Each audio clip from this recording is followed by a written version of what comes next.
Bonjour bana mboka balandi émission na biso ya autopsie ya mboka na chaîne na biso ya New Libre Débat TV. Topesi bino mbote bisika nyonso bozali na mokili mobimba na Amerika, Asie, Océanie ya partout. Na ngonga oyo tozwi pema ya vufele nzamba la musibiso yende mobateli yende mosikoli. Elingi koloba te ke baoyo bakufi toleki bango, baoyo baza na nani toleki bango na pema te.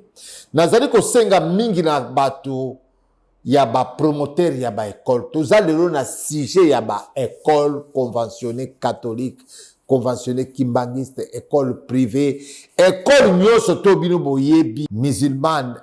Andor ya misusu oyo ezali kotambola bien, misusu ekoti na malhonnêteté ya mabe. Na veille ya rentrée scolaire ba parents mingi ba ekomona biso baleli toko sala tout lobby kokende na zando kotuna ba parents mingi ba vendeur ya ba uniforme ba komi na bilambara ba tisi na maboko moyente po ba promoteur ya ba école ba komi kokende tina Chine ko somba ba tisi ba mo ba komi kotonga ba mo ba komi koteka ba uniforme même ba cartable na école po na bana, chose grave. Ezalaki habitude ya journal de classe, ya cahier de communication et comme sikoyo, voire même bas cartable, voire même bas équisson. Équisson, c'est normal. C'est l'insigne de l'école.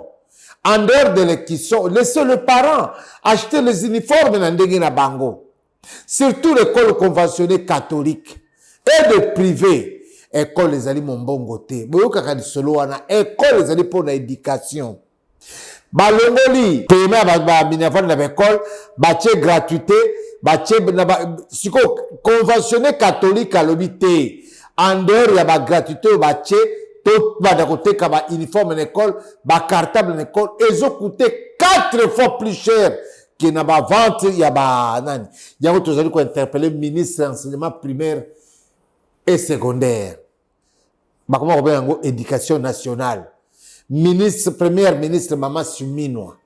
Est-ce que les Cambo ezali malamu? Comment se fait-il que les écoles n'avaient à rentrée scolaire, bazako 4 fois et pas ma parents, bazu minava la compte, bazu uniforme, bazu cartable, bazu équisson, donc bazu journal de classe, bazu cahier de communication, chose grave.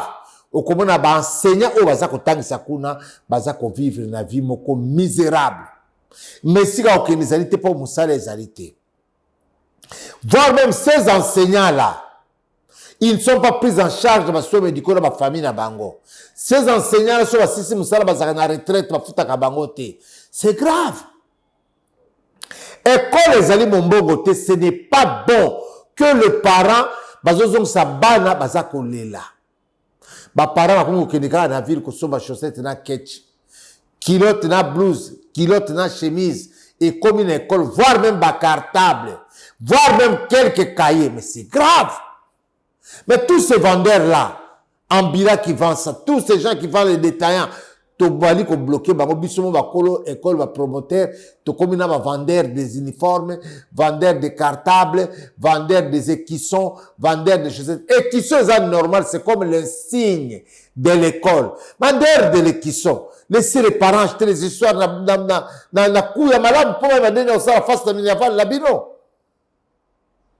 Tous les combés là cardinal Ambongo otala bien na ba école convention catholique makamuni et comme koleka kuna président de l'association des parents veuillez voir comment les écoles privées sont transformées en commerce. On s'en fout de l'éducation des études des enfants mais la priorité na commerce. Donc, ça la tour dans quelques écoles, dans l'émission Zakoya, comment fonctionnent vos écoles.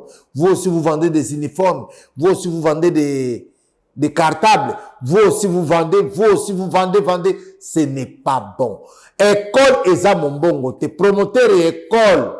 A comme que les tina Chine, ko soma ba rouleau, ba uniforme, ko soma ba cahier, ko sali sa ba cahier na kombo école na ye, voire même ba cahier de communication. Vous, le parent, vous achetez tout là-bas. Et comme koliki la ba parents baza na salaire à malonga te ba kosuka ndenge ni po école ezali mombongo te.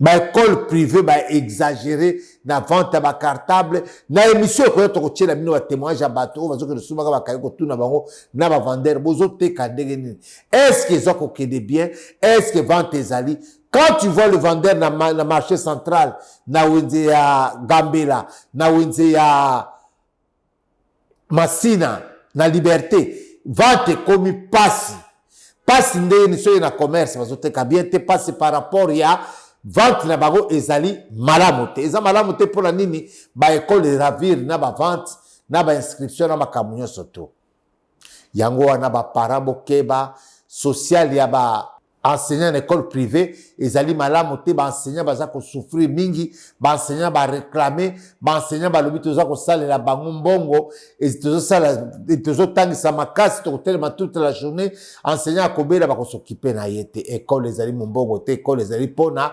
éducation muta comme soka sala école bible ko sala école retraite na ezali bien. Il faut faire très attention na ba promoteur ya école commerçant na ba promoteur ya école sala école ga pour la business na ye école ezali mbongo te il faut faire très attention ko tekela ba parents ba uniforme ba cartable ba cahier de communication teka et qui sont pour ezali symbole no école tika ko teka biloko zali zando te école ezali mbongo te bato bele ba komeli biso na émission ezalaki la fois passée il y a site ya Oasis D. Oh, ezali terrain armé, ezali terrain à boye na boye. Oui, ezali terrain armé. Oui, ba désinfectant ki ba sengi biso to pesa désinfectation nango to pesa document wana. Na bilili tuzo tshela mino document na botala ba komaki yango ba désinfectant ki par rapport ya mwana mboka o ezali ki ministre Atika biso Kondo Vena Chipasa et moi, Namboka, on décane comme ministre de la Défense avec quoi vétérinaire. Ils sont déjà désaffectés. Oui, bon, ça pour le besoin désaffectés, ils ont la pépinière à Bandal. Ils ont qui domaine militaire.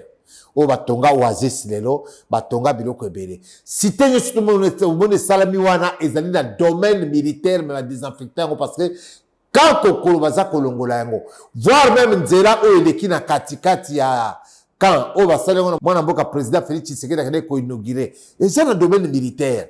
Parce que dans le domaine militaire, l'État peut récupérer à tout moment, peut désinfecter parce que quand il faut l'ongwawan, il ne faut pas déplacer quand il est de côté Moussoso. Mais eux, ils ont qui champ de tir, ils ont qui base logistique et c'est Koufa. Donc le Koufa, on va penser qu'il n'a pas généraux Moussoso, n'a pas militaire Moussoso, dans la société DEC, pour ça la misée, c'est très important que historique ya likamba ya kokoma koma tolanda ko na TikTok na biso ndeko bato bakomeli biso bokola na document moko tocela biso na émission oyo poto la kisabino ke tozali dans le bon pe justice azo kata likambo nango ndenge sengeli justice ya Congo asalaka makambo pamba te na ba dossier mususu oyo ezali ya l'état asalaka makambo na alima bokotala ngo ekoleka bien yango tokotela bino bilili botala ba document tokotela bino bilili botala cité ya Oasis ndenge ezalaka pépinière na bandala kala et comme cité ya Oasis botala na koda mopandi ya Oasis de ndenge bato batongi bandako ezalika ate soko kamati na réseaux sociaux bandiko koma koloba oui boza droit bino kotuna biso za droit bino kopesa bino eyano pona lelo to suki ya bolanda bilili nyonso tu